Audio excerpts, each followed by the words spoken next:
Hello and welcome to the Beginning of Wisdom Live. I'm Andrew Schumacher. Tonight we are talking about ancient Jews. Were they Unitarian? As many Unitarians argue and think, we will look at a mountain of evidence that shows and proves that that assumption about ancient Jews is false. So it's going to be a great show. We've got a lot of stuff to cover tonight. It's going to be a challenge to get through all of it. So I'm really excited to get into it with you. Do want to let you guys know a couple of things right up front. You can support the channel. The biggest way is to subscribe. If you're not subscribed, we are getting really close to that 1,000 subscriber mark. So that's what we're really shooting for right now. And if you guys are in the chat tonight and have any questions, my wife Nikki is not here with me in the studio, but she is in the chat right now. So she'll be able to field those questions for you and get them over to me. So without anything else, let's just go ahead and jump right into tonight's show. So the idea, if you're unfamiliar with the whole Trinity Unitarian thing, well then this is probably the first time you've watched this show. But the Unitarian position that Jesus is simply human, very exalted human in many respects, but not in any sense God or something other than that. That position is pretty much when you look at Unitarian arguments, they often, and it's a very, very popular argument, and really the foundational assumption for a lot of different arguments, that the ancient Jews were Unitarians. They say, well, obviously they didn't know what the Trinity was, and we can see that from various texts they'll go to and say, look, they're not talking about the Trinity, so obviously they weren't Trinitarian, and so they just then assume, well, so obviously they were Unitarian. But we're going to really get into some of that. Probably one of the more popular versions of this argument comes from Anthony Buzzard. He argues, and is popularized, this is probably his favorite argument, one of two that I know I've heard him give in just dozens upon dozens of places. But he argues that the Shema, Deuteronomy 6:4, Hear, O Israel, the Lord our God is one Lord, that is, first of all, a Unitarian Jewish creed, which of course the text doesn't say that, and but also that when it is cited in Mark 12, when Jesus speaks with the scribe, and the scribe and they talk about the greatest commandment, and it's actually a very friendly and affirming conversation. They both really agree, Jesus and the scribe, that this is all evidence that Jesus was a Unitarian, that the Jews were Unitarians, everybody was a Unitarian. Well, I won't have time tonight to really get into that particular argument and everything that he says there. There's a lot of problems with it. Basically, a lot of things that are inserted into that text that aren't there.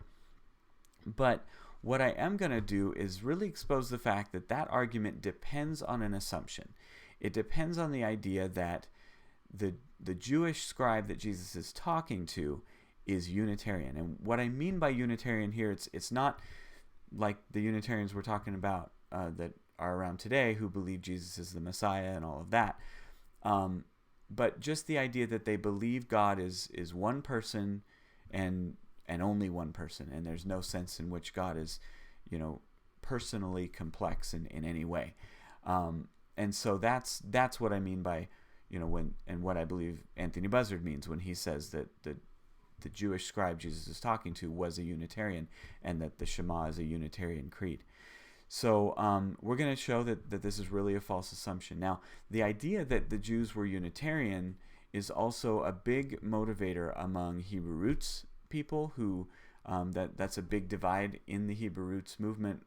Those who believe Jesus is God and those who do not, and those who are roughly Trinitarian, though they might use different language, but those who are Trinitarian, those who are not.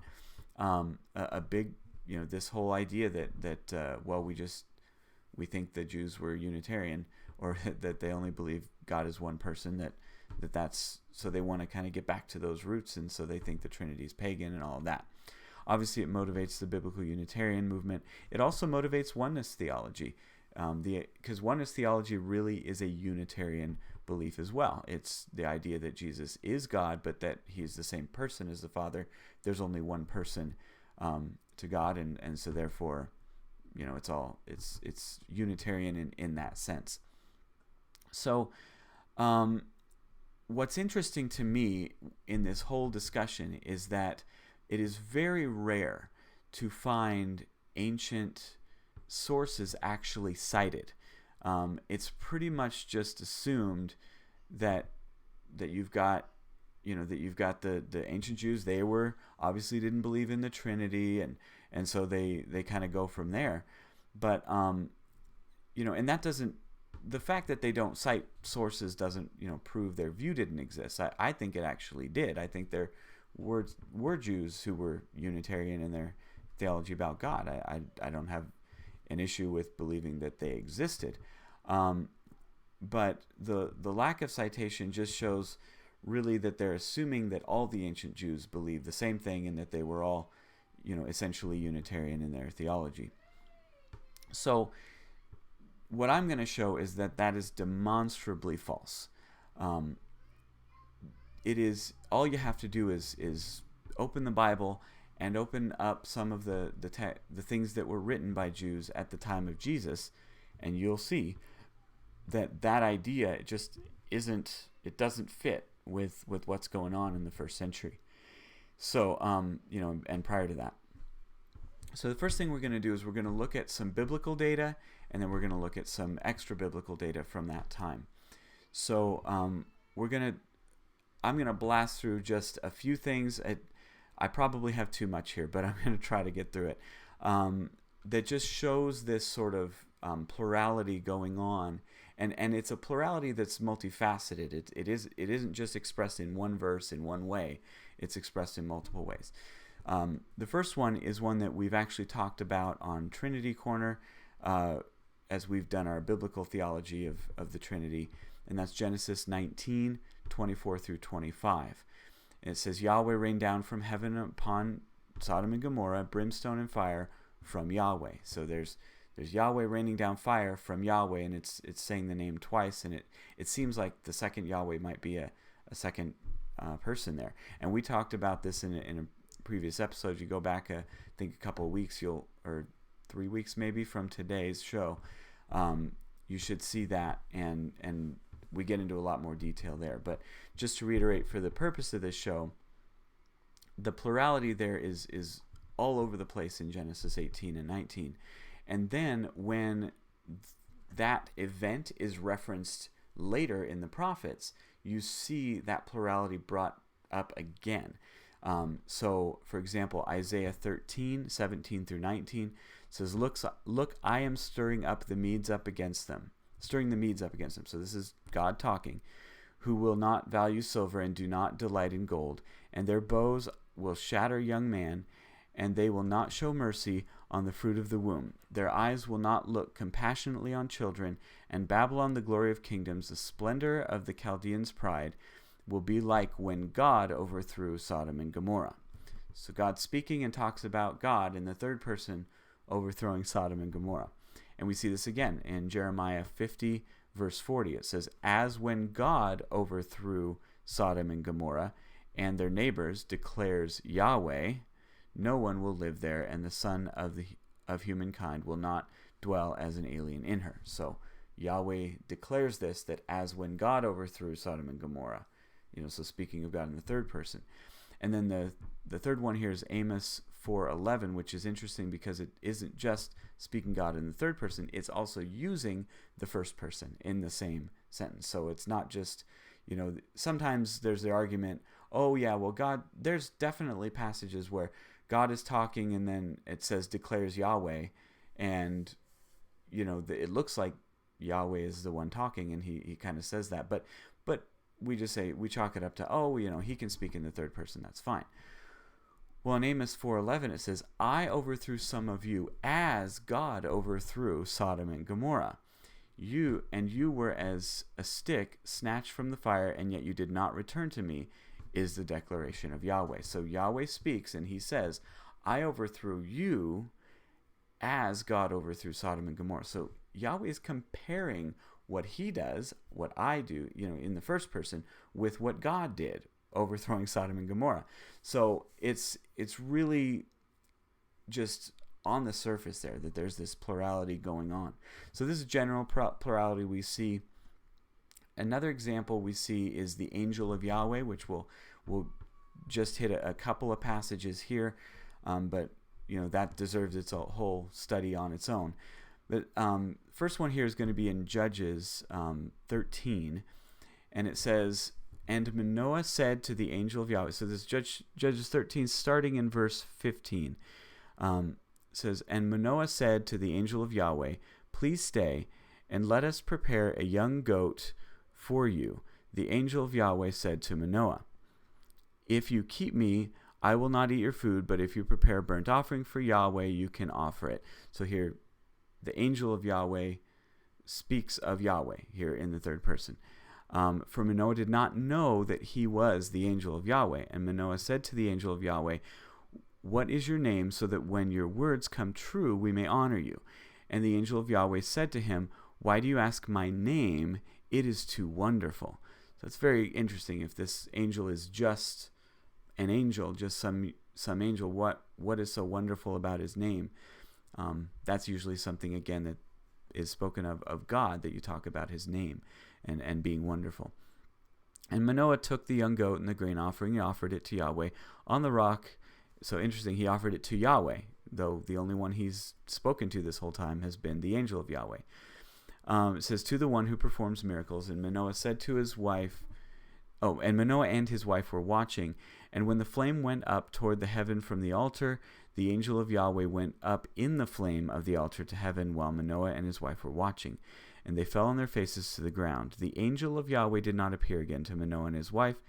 And then Manoah knew that he was a messenger of Yahweh, which, interestingly, messenger there is malach, same as angel, same word. So some versions translate this, knew he was an angel of Yahweh, or the angel of Yahweh. And Manoah said to his wife, we will certainly die because we have seen God. But his wife said to him, if Yahweh wanted to kill us, he would not have taken from our hand the burnt offering and grain offering and shown us all these things, or now announced to us things such as these. So she's offering some reason, but she doesn't correct him. She doesn't say, no, that was just an angel. That wasn't really God.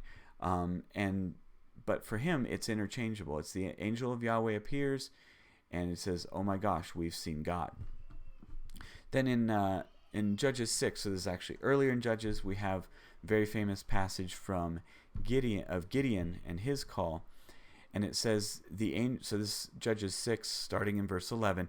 And this passage, there's some big sections of their dialogue that I'm cutting out. So if you're following along in your Bible, I know I'm going fast, but there might be whole sections there I'm cutting out, because I'm just leaving the parts that sort of refer to Yahweh or the angel, that kind of thing. So it says, the angel of Yahweh came and sat under the oak that was at Ophrah. The angel of Yahweh appeared to him and said, Yahweh is with you, mighty warrior. So the angel appears, speaks of Yahweh in the third person. Yahweh is with you, mighty warrior, speaking to Gideon. Gideon said to him, the angel, excuse me, my lord, if Yahweh is with us, then why has all this happened to us? But now Yahweh has forsaken us. He has given us into the palm of Midian. So Gideon speaks to the angel and is speaking of Yahweh also in the third person, just as the angel did. So it seems like, okay, you've got angel in the scene, Gideon in the scene. That's what we got, and they're talking about Yahweh in the third person. But then in verse 14 it says, and Yahweh turned to him and said, and it goes on to say what he said. But so, okay, now Yahweh is in the scene, and he turned and said, he said, and then Gideon, and this is, a little skip there, and then in verse 15, Gideon said to him, again, who's him? He said, did he say this to Yahweh or to the angel? And it says, and then says what he says. Then Yahweh said to him, but I will be with you, And then he said to him, again, this is Gideon saying to Yahweh or the angel, we're not sure, please, if I have found favor in your eyes, show me a sign that you are speaking with me. Please do not depart from here until I come back to you and bring out my gift and set it before you. This is the offering Gideon's going to give. And he said, I will stay until you return. Okay, who? So, is this, who said that? Was it Yahweh, the angel of Yahweh? He's obviously the one Gideon's going to give an offering to. And Gideon went and prepared a young goat and unleavened cakes from an ephah of flour. He put meat in a basket, and the broth he put in a pot, and he brought them to him under the oak. So he brought him to the one under the oak. Well, the one under the oak, based on the first verse of this passage, was the angel of Yahweh. The angel of Yahweh came and sat under the oak. So he's obvious. So we know from that he's talking to the angel, and presented him. And the angel of God said to him, take the meat and the unleavened cakes and put them on this rock, pour the broth over it. And he did so. Then the angel of Yahweh reached out the tip of his staff that was in his hand, and he touched the meat and the unleavened cakes, and the fire went up from the rock and consumed the meat and the unleavened cakes. So the angel accepts the offering. And the angel of Yahweh went from his sight. So the angel leaves. And then Gideon realized that he was the angel of Yahweh. And Gideon said, "Oh my Lord Yahweh, for now I have seen the angel of Yahweh face to face." So Gideon, same reaction as Manoah. He's like, "Oh no, I'm gonna die." But yeah, that's really where we're at. So he says, "Oh no, I'm gonna die," and then it says, "And Yahweh said to him, peace be with you. Do not fear. You will not die." So after the angel leaves, Yahweh's still there. So there's definitely a connection, but a distinction here, that the angel of Yahweh and Yahweh are distinguished in this passage. They're not one and the same in every way. One speaks, the other speaks. They speak, the angel speaks of Yahweh in third person. The angel leaves, Yahweh's still there. All that stuff's going on, but at the same time, the angel is the one that Gideon gives the offering to. The angel is the one who goes up in the offering. The angel is the one that Gideon is afraid of, that he's seen face to face. So it seems that Gideon understands that the angel of Yahweh, this isn't, again, just some created being. This is someone, the only one in Scripture that we know of that you can't see face to face and live is God. That's very clear. So again, very, very powerful stuff we see in these passages. And then after this, we have a famous passage in Daniel 7 where it talks about the Ancient of Days and the Son of Man. It says in Daniel 7, starting in verse 9, it says, "I continued watching until thrones were placed, and an Ancient of Days sat. His clothing was like white snow, and the hair of his head was like pure wool, and his throne was a flame of fire, and its wheels were burning fire. A stream of fire issued forth and flowed from his presence. Thousands upon thousands served him, and 10,000 upon 10,000 stood before him. The judge sat, and the books were opened." And then skipping down to verse 13, "I continued watching in the visions of the night, and look, with the clouds of heaven, one like a son of man was coming. And he came to the Ancient of Days and was presented before him. And to him was given dominion and glory and kingship, and that all the peoples, the nations and languages would serve him. His dominion is a dominion without end that will not cease, and his kingdom is one that will not be destroyed."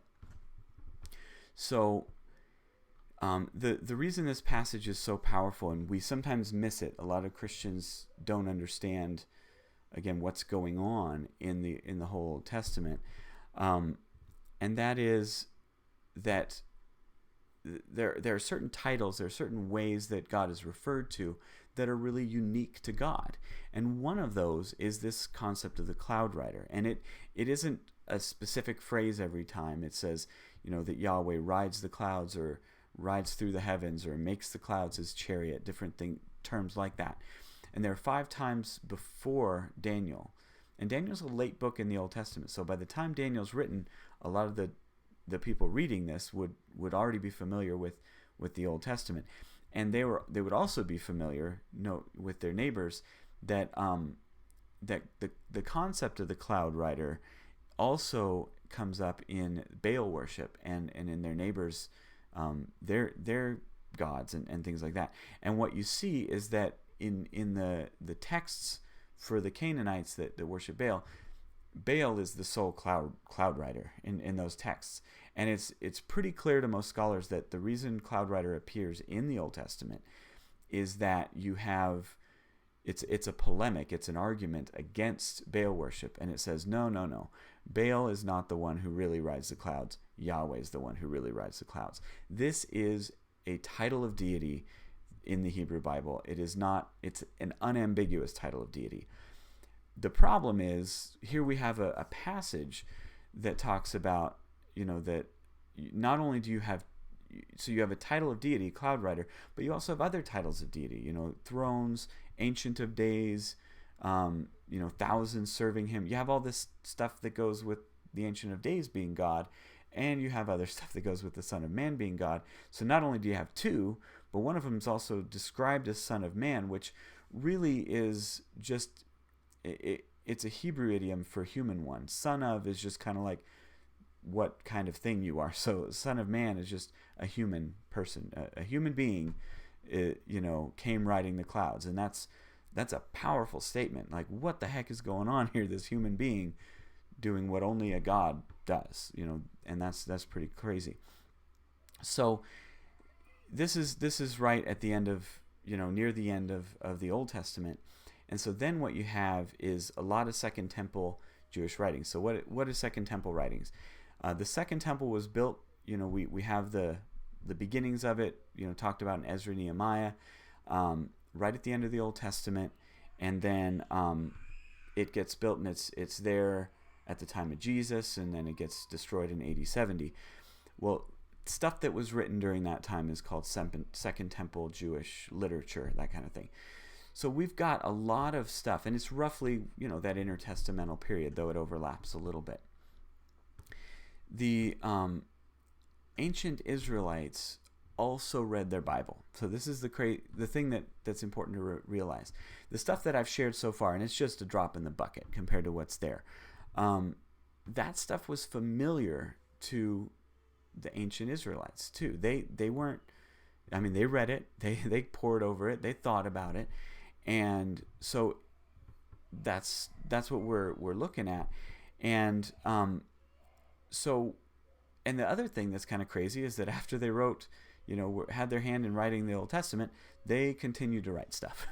So it's really powerful stuff, and especially when you start to read it and see what it is they thought, what it is they were thinking about when they read their Old Testament and they were wrestling with this kind of stuff.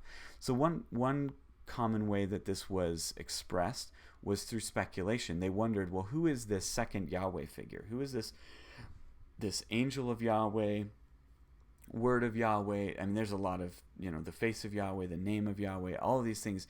These are titles that sometimes just mean what they sound like, but sometimes they sound like they're just a name that refers to Yahweh himself, but then it kind of creates ambiguity. So what do you do with all that? So there's some examples of different speculations that happen.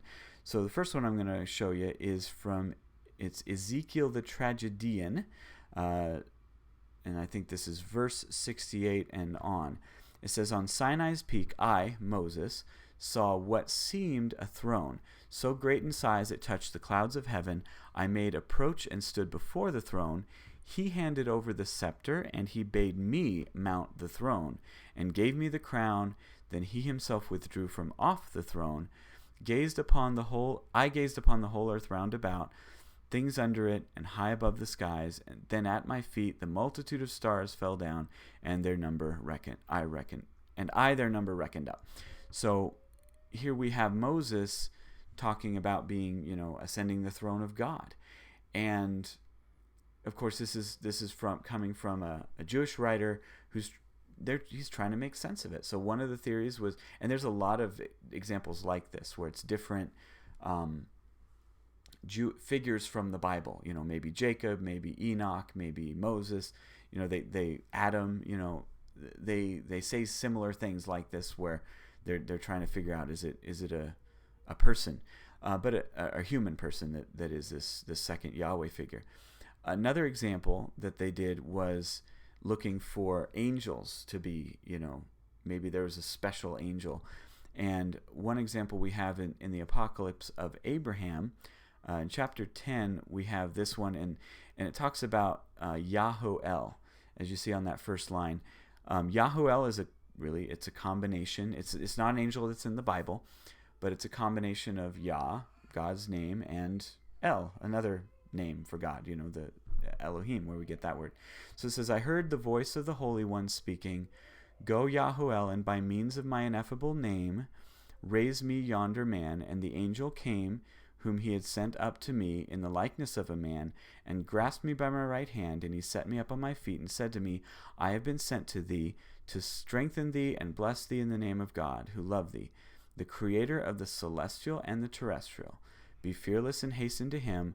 I am called Yahuel by him, who moveth that which existeth with me on the seventh expanse upon the firmament, a power and virtue and of the ineffable name that is dwelling in me. So this is sort of an introduction, but he's talking about, I'm called Yahuel by him who moveth that exists within me. So God is sort of indwelling this angel, this Yahuel. And then in later chapter 17 of this same text, it says, and I recited, and he also himself with me recited the song. So, and I don't remember who that is, if it is Yahuel, but it ends up talking about him. It says, I recited, eternal, mighty, holy El, which is just short for Elohim, so referring to God, God only, supreme, thou art self-originated, incorruptible, spotless, uncreate, which is old way of saying uncreated, immaculate, immortal, self-complete, self-illuminating. Eli, that is my God, or Eli, maybe that's a different way, but again, that's God.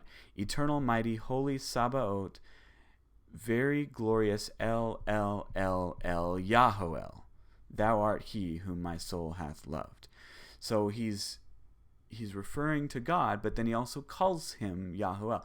And some of these titles are just completely exclusive, like, God only, self-originated, uncreate. This is an uncreated eternal being, and he calls him El, but he calls him again Yahuel, which in the previous passage we saw is clearly a very exalted angel, but distinct, is described distinct from the one God, as El, that's the one who is within him and things like that. So again, we have a couple of examples here, first of Moses, and then of an angel that they thought maybe this is what's going on, and they're working on it.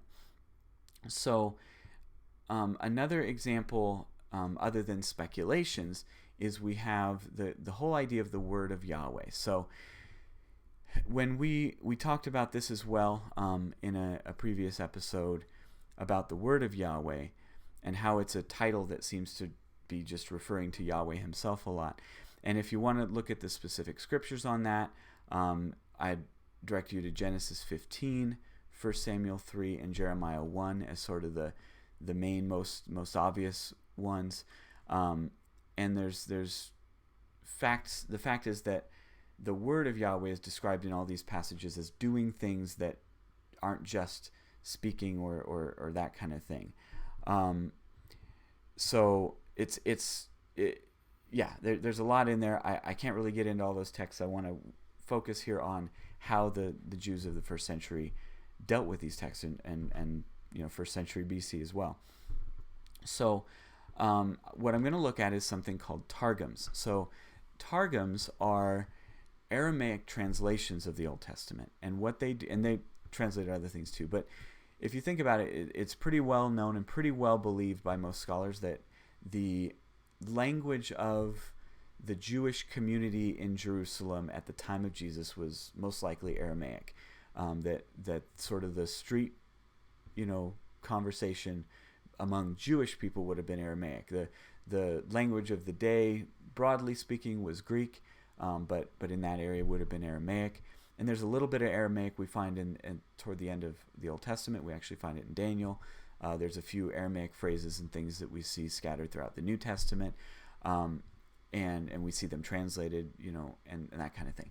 So Aramaic, very common language, and the fact that that was sort of the language of the people means that these Targums would have been read in the synagogues. These would have been sort of the way people thought of the Old Testament, as opposed to the Hebrew, the original Hebrew. So the reason this is also important is because the Targums aren't just straight translations. They're also very interpretive.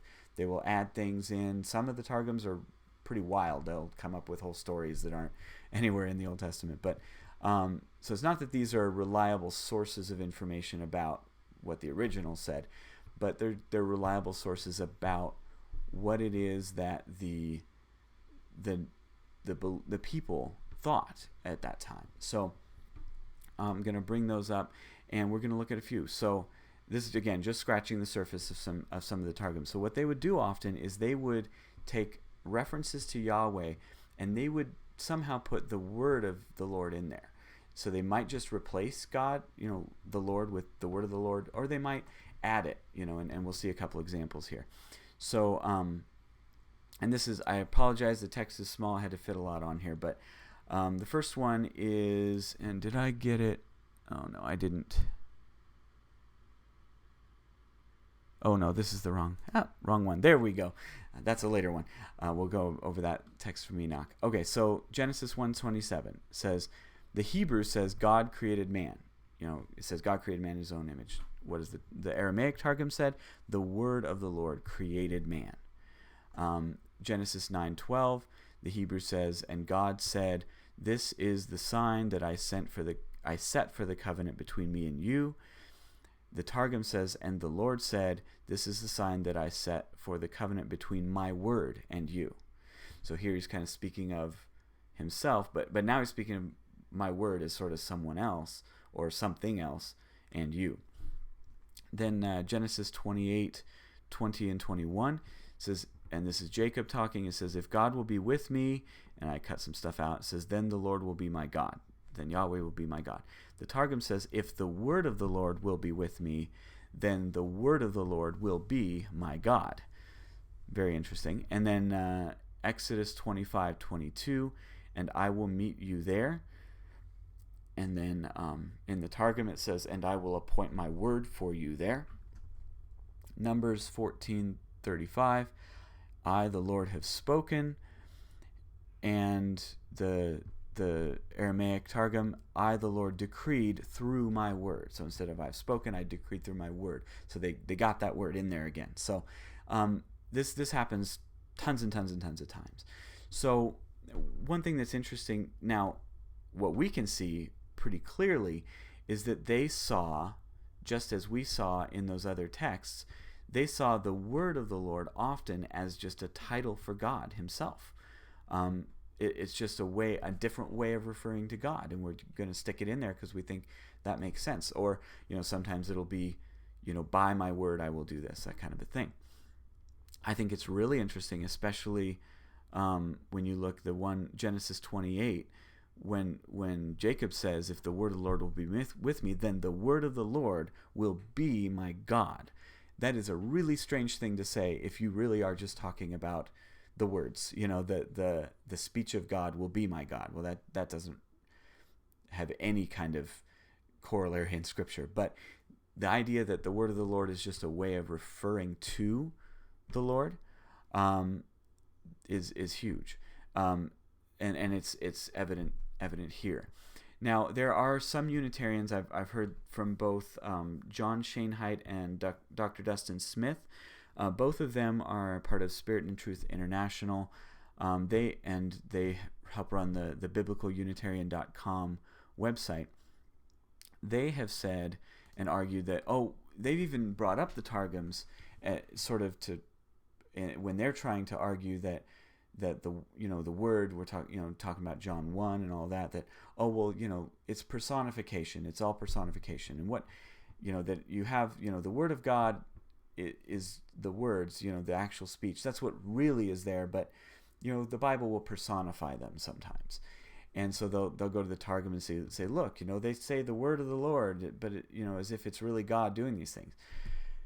But that's not really what they're right about what personification is. They just have it backwards when it comes to the Targums, because in Genesis 28, the original Hebrew says, then Yahweh will be my God. Is Yahweh in that text a personification of some impersonal thing? No, it's just the name of God. It's just God. God will be my God. Yahweh will be my God. And the Targum doesn't, the Targum isn't personifying the word. The Targum is applying a title to God, and that title is Word of the Lord. And it does it again and again and again and again and again and again and again and again. And so when we see that, we begin to see what happens when you start to look at, especially, and one of the things, if Word of the Lord will be my God, if that's just personification, like, really, is Jacob really saying that like, he's literally the Word will be his God and not God himself being his God? It's just, it doesn't work. It's not really what's happening there. And, it's easy to present something like that, when you're not dealing with the opposing side. But I've heard both of them do it and kind of say that stuff. So it's just an error. It really is.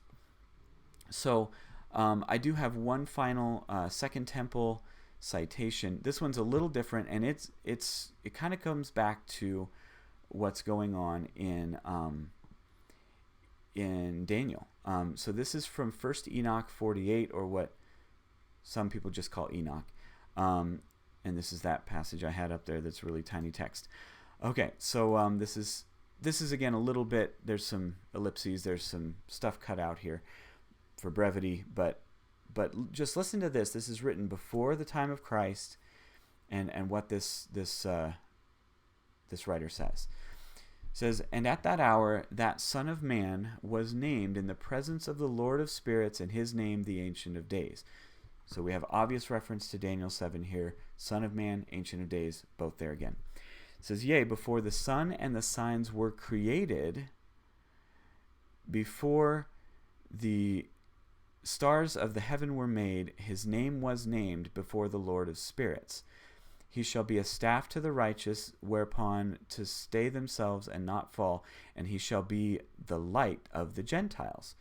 And see Luke 2:32 on that. That's powerful stuff. And the hope of those who are troubled in heart. All who dwell on earth shall fall down and worship before him, and will praise and bless and celebrate the song of the Lord of spirits, or with song, the Lord of spirits. And for this reason hath he been chosen and hidden before him, before the creation of the world, and forevermore. And on the day of their affliction there shall be rest on the earth, and before them they shall fall and not rise again. And there shall be no one to take them from his hands and raise them, for they have denied the Lord of spirits and his Messiah. The name of the Lord of spirits be blessed, for he is mighty in all the secrets of righteousness, and unrighteousness shall disappear as a shadow, and have no continuance. Because the elect one standeth before the Lord of spirits, and his glory is forever and ever, and his might unto generations. So this is awesome stuff. This is really cool. We have an example of someone before Christ talking about, just again, how do they see the coming of the Messiah based on, and what's interesting to me, and what I think is going on in a lot of these texts, is it's based on more and more and more study of the Old Testament. They begin to make guesses about the future, and those guesses get better and better and better. And so we have, the light to the Gentiles, that's said here. Now there's a lot of stuff in here, but the thing I want to point you to really is the eternality of the Son of Man. Notice in verse 2, right at the beginning, it says, at that hour the Son of Man was named in the presence of the Lord of spirits. So the Lord of spirits is the Ancient of Days. And it says, and his name, the Ancient of Days. So I don't know if his name is referring back to the Son of Man, that Enoch thinks they're really one and the same, or if that's the Lord of Spirits, and the Lord of Spirits' name is the Ancient of Days. But the point is, I want you to notice, it says, at that hour the Son of Man was named. And then in the very next verse, yea, before the sun and signs were created, before the stars of heaven were made, his name was named before the Lord of Spirits. So the coming of the Son of Man, in this author's estimation, believe that the coming of the Son of Man to the Ancient of Days and being named, this all happened before creation. And this Son of Man, is also referred to as the Messiah, and that he will come and bring peace when there's great trouble. So what this shows is that not only do we have the issue of the thinking about God is very complex, and it's not just a simple, God is one person Unitarianism. We also have reference to the Messiah existing before creation and all that stuff, and that's before the New Testament is ever written. This is one way that some people, and this is Enoch is probably one of the most popular, if not the most popular, Second Temple Jewish writing at the time of Jesus, outside of, the scriptures themselves. This was a very, very popular book. So, the text, it presents the two divine figures. It talks about him being worshipped, all that stuff. So what we see is that when we're asking the question, what did the ancient Jews believe? This is what we see. We see this complexity, this plurality, there's two Yahweh figures, and what's going on. There's a lot of ambiguity. They're not sure exactly what's going on. There's a lot of guesses. Oh, is the second Yahweh figure a man like Moses that's been exalted or something? Or is it this eternal, angel Yahweh, or is it this eternal, or is it just the Messiah, but the Messiah is eternal and he's, there with God the whole time. When you're listening to most Unitarians, when they're making this argument, people like Buzzard, Shane Haidt, Smith, and others, they want to convince you that the whole idea of the Trinity was something that was added 200, 300, 400 years after the New Testament, after Jesus. And they're very good at talking about the history, and they want to tell you it's from the Greeks, and it's from the Stoics, and it's from the philosophers. It's not from Scripture. The Jews, we know Jews are Unitarian, but what is actually happening is that they are importing modern Jewish thinking onto this belief. This idea of this complexity in God. It was acceptable, an acceptable belief. We have no evidence that anyone challenged it until over 200 years after Christ, and or at least maybe into the 2nd century. I don't know if it was over 200 years, but definitely over 100 years into the 2nd century or after, is when Jews, who don't believe in Jesus, began to say, no, this is a heresy and this is false, and they started to challenge it, and they called it the two powers heresy.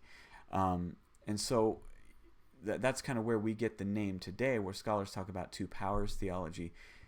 It comes from the biblical data. A couple of books you can read on it. There's a little bit in Michael Heiser's book, Unseen Realm. There's also a Jewish scholar who wrote a book called Two Powers in Heaven, Alan Siegel. And, I know Heiser's book's in the description right now. I'll add Alan Siegel's book as well, if you want to check it out. But they realized that this was a common belief, but you never hear it really from Unitarians. And a lot of times, if they do know about it, they try to come at it from a certain way. So what I want to do here, before I get into my final thoughts, I want to, explain, there were, in presenting all of this, I'm not saying that all ancient Jews believe this, or that all ancient Jews were two powers, theology Jews. What I'm saying is that definitely existed in some of the most popular writings from the time. We have it expressed, and so the idea, what I'm trying to get across is that there may have been, quote, Unitarian Jews around too. I mean, and maybe even the two powers was a minority view, though I find it hard to prove that, especially when we have, such prominent writings that do contain it. Though, it might even be possible to find in the same writing both views, that kind of thing, if it's something they're wrestling with. But it's when it comes to the Unitarian, the fact is, if it exists, we can't assume that the Jews that we see in the New Testament were Unitarians. We just can't assume it. And I want to make a final thing clear. So from all this evidence, from all this text and things that we've been looking at, what I want to do is make this, hopefully as clear as possible how important this is in terms, if you're a Unitarian, if you don't believe in the Trinity and you think the Jews were Unitarians, if you've seen this evidence and you're like, okay, well, maybe there were some people who thought some weird things, no big deal, it's still false. So I want to be very clear. It's the fact is, it's not enough for you to dismiss it. You can't just dismiss it by saying, well, it was just one among many views. I admit that it probably was. But if you admit that it exists at all, that is devastating to scores of different arguments for Unitarianism. Anthony Buzzard's, for example, is one. There's nothing in those texts in Deuteronomy or in Mark that expresses anything distinctly Unitarian. It's all just saying there's one God is one, but they're not explaining that, and so we can't assume that we know for sure what their view is.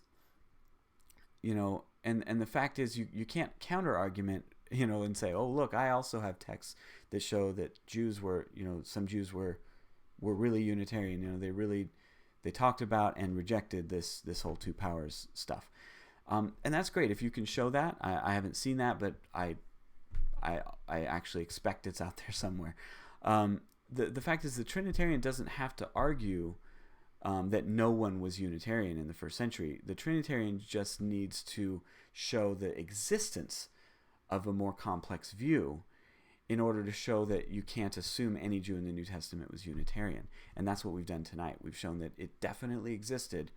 This two powers theology was real, and it existed at the time of Christ, and that throws a huge, that has huge implications. The fact is that without the assumption that all the Jews were Unitarian, Unitarians can't argue from Jewish Unitarianism. And that's really what we're getting down to, is that the argument from, well, the Jews weren't Trinitarians, so therefore the Trinity is false, is an unsound argument. It has a false premise. All the Jews weren't Unitarian. Some of them were more complex than that. And that's exactly what we would expect to see if the Trinity was true.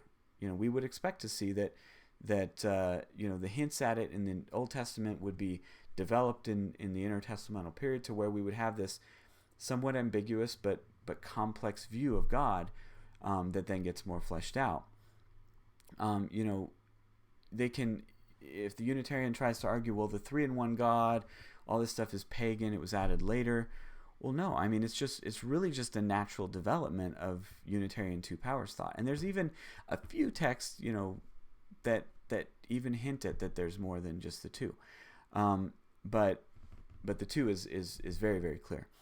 And the fact is that if you had that theology, that two powers theology, and then you have the incarnation of Christ and the outpouring of the Holy Spirit in the Christian community, you would begin to see, oh, I see, we can put a little more flesh on these bones, so to speak. We can understand a little bit more what that complexity actually looks like, and it's Father, Son, and Holy Spirit, and that there's some different roles there and all of that. Now, we can't. So these issues, the argument, it's huge. I mean, there's so many arguments. There's an argument that from the idea that, oh, there was no controversy in the New Testament that we see from, Christians beginning to adopt a Trinity when they were all Unitarians before. And it's like, well, yeah, there's no controversy because they weren't all Unitarians before. There's, the whole idea of like the fact that you can see in the writings of the earliest church fathers, this references to Jesus as God make perfect sense if, again, this is what's being developed. When you read the Word, in the beginning was the Word, and the Word was with God, and the Word was God, we don't have to go run around to philosophy to figure out what word means. We can just say, well, what were they hearing in the synagogues every day? The word of the Lord, the word of the Lord, the word of the Lord is the Lord. Oh yeah, here's the Word, okay, who was God and who was with God. Oh yeah, that's that whole two powers thing. So it begins to answer a lot of questions, and none of the arguments from Unitarians that really depend on this assumption of Jewish Unitarianism, if they get rid of them, it doesn't prove that the Unitarian position is false. This is what I'm arguing today doesn't go that far, but what it does is it cuts the legs out of the legs out of a lot of different arguments, and without these arguments, the Unitarian really has to begin to make his case from direct scripture, or from logic, like we talked about last week. That they'll run to that to say, well, the Trinity is hard to understand, essentially, and therefore it's false. And so we saw that logic doesn't really work, and it's on its own, and so really they really have to. When it comes down to it, there's a shrinking amount of evidence that they can lean on when you really understand the nature of the scriptures and what was believed at the time. So I hope that was helpful, and that's what I've got for you for today. We made it. We did it in under an hour. So what I'm going to do now is, I know we've got some questions coming in the chat, so we're going to talk about those. And again, if you have any questions now, feel free to throw them in there. We'll try to get to as many as we can if the if we don't run out of time. And I believe, let's see, I know my wife's in there saying we've got some good ones. Right now I'm gonna just kind of scroll through the chat here. I see it's not too much. Oh, she has sent me some questions. Awesome. I love it when she does that. All right. Bear with me a moment.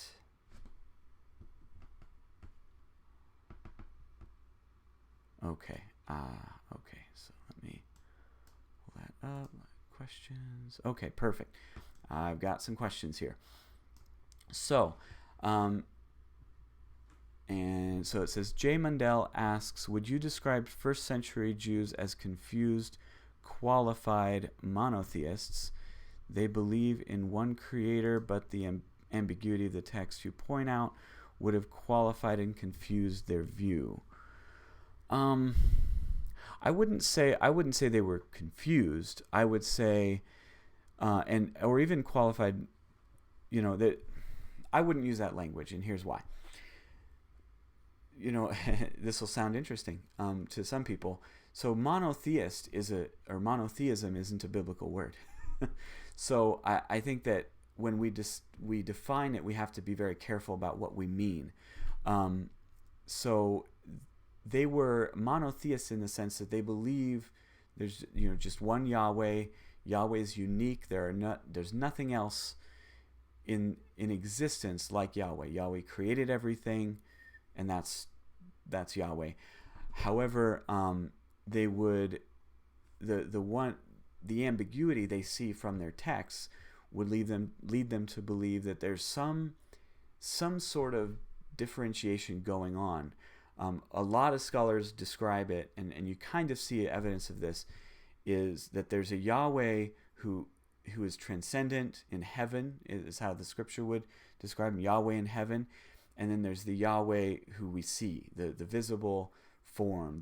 We've talked about this before as well, that there's lots of texts that give visible physical form to God, and that they would say whenever you see that, that's the physical Yahweh, and then there's also the Yahweh in heaven, and they would point to passages like we looked at in Judges and say, yeah, the angel of Yahweh, that's the physical, the Yahweh that appears in physical form, and then the Yahweh in that text is the transcendent heavenly one. And they wouldn't say, I don't think that they would say, in fact, I'm certain they wouldn't say that, God is limited to a physical form or anything like that. The ancient Near Eastern religion is very interesting in the fact that the way they perceive deity in other religions around Israel is that they perceive deity as being able to take physical form, but also take multiple physical forms, and even have those physical forms like talk to one another as if they're different persons and stuff. It's all very fluid and that kind of stuff. So that's sort of their overarching sort of religious worldview mindset going on. And then but then in Scripture it's a little more rigid than that, I think. But they're able to sort of conceptualize, okay, there's this Yahweh that appears physically sometimes, and there's this heavenly Yahweh, but also there's just the one Yahweh overall. So again, we don't know all the details, but that's kind of where some of them, I think, would have, they would have tried to explain it. And again, I don't think that's confused. I think that's just humble. That's saying, look, there's things that the text says, we're going to affirm it, but there's a lot of unanswered questions that we have as well. All right, next question says, Dustin Neely asks, how do Unitarians deal with Psalm 110? Jesus quotes it concerning himself in Matthew 22. So, yeah, Psalm 110 is very interesting. Let me go ahead and pull up that psalm. I mentioned Anthony Buzzard in that his favorite argument is Deuteronomy 6 and Mark 12. Talking about Psalm 110 I would have to say is the second favorite argument. Some people might argue with me on that actually it's his first favorite argument. but yeah. So Psalm 110 starts, it says, of David a psalm, a declaration of Yahweh to my Lord, sit at my right hand till I make your enemies your footstool. A lot of common translations will say, the Lord said to my Lord, sit at my right hand till I make your enemies your footstool. And that first Lord is Yahweh. Yahweh said to my Lord. Now, what you'll hear from a lot of Unitarians, they will point out that second Lord is Adoni, which sounds a lot like Adonai. That's a very commonly known word for Lord in the Old Testament. The meaning of it is, sovereign, king, Lord, master, that's sort of what the meaning is, and it's the meaning regardless of which way you pronounce it. But what you have in the Old Testament is, in the Hebrew, the distinction between those words is all in the vowel pointing. So if you just, and I don't have anything I can show you right off top, but if you look at Hebrew text as we see it today, it has letters and it has these little dots and markings above and below those letters. Those are vowel pointers, and they kind of tell you how to pronounce words. The difference between Adonai and Adoni is nothing but vowel pointing. That's the only difference. But we also know that vowel points were added in what we call the Masoretic text, which is really what we have for 90% or something, most of our Hebrew Bible. It's really based on the Masoretic text. But the problem is that the Masoretes who created that text 900 to 1200 years after Jesus. So we actually have a lot of New Testament fragments and documents, papyri and things that go back older than a lot of the texts we have for the Old Testament that we're using. And the difference between Adonai and Adoni is just vowel pointing. But when the Dead Sea Scrolls were discovered, they don't have vowel points at all. It's just the straight Hebrew script, no vowel points. And what that means, we don't have this particular psalm in the Dead Sea Scrolls, but we have many, many other Old Testament, and they all show Dead Sea Scrolls were written before Christ and then hidden in the cave and all that, and we found them, later. But we found out that before Christ, so, probably up until the time of Christ, you've got Hebrew text with no vowel points. What that means is that up until that point, there is no distinction between the word Adonai and Adoni. that it's all just one word. Adonai is the only word. And it was a word much like our word Lord or the Greek word kurios that could be applied to a human being. It could be applied to God. It could be applied to, anyone in authority. It sort of had a broader definition, but kind of when you talk to the Lord, you talked about that in the Bible, you think, okay, this is referring to God. But it says, the obvious thing, especially because Jesus references this psalm more than once, it says, a declaration of Yahweh to my Lord, and Jesus asks, who is David's Lord in this verse? When he says my Lord, and obviously, sit at my right hand till I make your enemies your footstool. Jesus cites that part of the verse over and over about himself, that he is the one, he is the second Lord in this verse. Well, the Masoretes, coming much after Christ, 900 plus years later, is our earliest Masoretic text. It's no surprise that they would want to make a distinction between Adonai, which always refers to God, and Adoni, which refers to people. Anthony Buzzard he hits this hard every time he talks about this text. Oh, it's Adoni, Adoni, Adoni. It's like, well, yeah, but you're talking about what we know from the text was not the original. You're making a distinction that does not exist in the original of this text. So, it's a failed argument, and the fact that he just keeps giving it is amazing to me.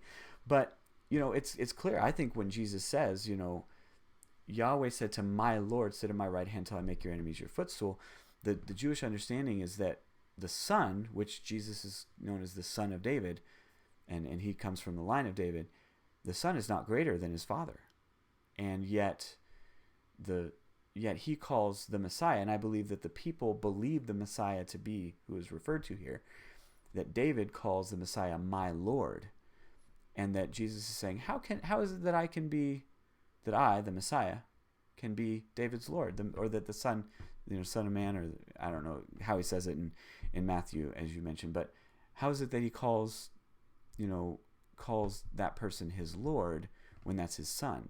Son is not greater than his father. And Jesus is pointing them to the fact that, again, that he is greater than David, and that he is, I believe that ultimately he is Yahweh, but I think this is a two powers text, actually. But, that's not, I don't go to this place to make my case for that. I just think that that's what's going on. And that's pretty much what thoughts I currently have on the text. I don't know if you had more to ask about that. But third question, J. Mendel asks again, when does Jewish belief turn to strict defined monotheism that we could identify as Unitarian?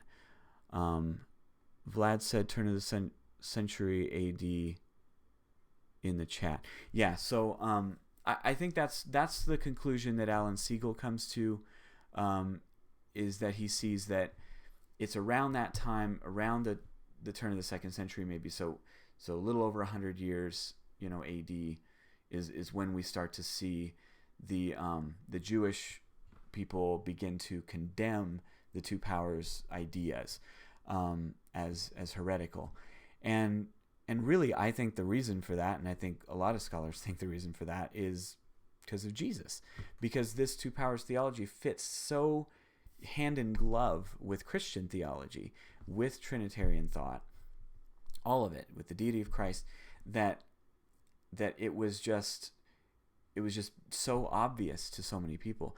I think it's really interesting. One of the things that sticks out to me when you think about two powers theology relating to the New Testament is that believers in Jesus worship Jesus. There's no, and Unitarians have their arguments about why that they think that isn't real religious worship, and I disagree, and I don't have time to get into it right now. But they worship Jesus. I believe they worship him as God, because there isn't any other kind of religious worship. But the believers worship Jesus. The unbelieving Jews say he's a blasphemer. I think that's because he clearly was claiming to be God, to be really the second power, the second Yahweh. So he fully God, fully eternal with God, all of that, uncreated as some of the other writers were talking about. But but distinct from the Father. I believe he was making that claim. And of course, if you believed in him as Messiah, you have no trouble, because of all the texts we've looked at, with fitting that into your theology that he's also God. It's like, oh yeah, this fits hand in glove. Whereas you have the people who don't believe he's the Messiah, that he's just some troublemaker. Well, of course, those deity claims are blasphemous, because he's not the Messiah. So I don't know if the unbelieving Jews were Unitarian, or if they also, believed the two powers theology, but they just rejected that he was Messiah. Because obviously, if he's not Messiah, there's no way he could be, this second power or something like that. Seems to go hand in hand, especially in the Enoch passage we looked at. So I think that, it starts to turn that way. Scholars think it starts to turn that way in the 2nd century, and it really is because the Jews were losing so many people to belief in Jesus, because because that theology fits so well with Christianity. So they had to squash it, basically. I think that's kind of what went on, but it is somewhat speculation on my part, on part of scholars. I mean, I suppose if I wanted to, and if anyone wanted to, they could go and really pour through all those Jewish texts and see if there's evidence, if they give some reasons why they say that two powers is heresy, if they make any reference to Christ. I don't know if they do. So that looks to be all of the specific questions I've gotten for tonight. So I just want to thank everybody again for being here. This was a fun show. Can't believe I got through as fast as I did. And I'll just we'll see you next week. Definitely tune back in. We're going to keep this answering Unitarian series going for a little while. So I hope you join us, and it'll be awesome. Thanks again.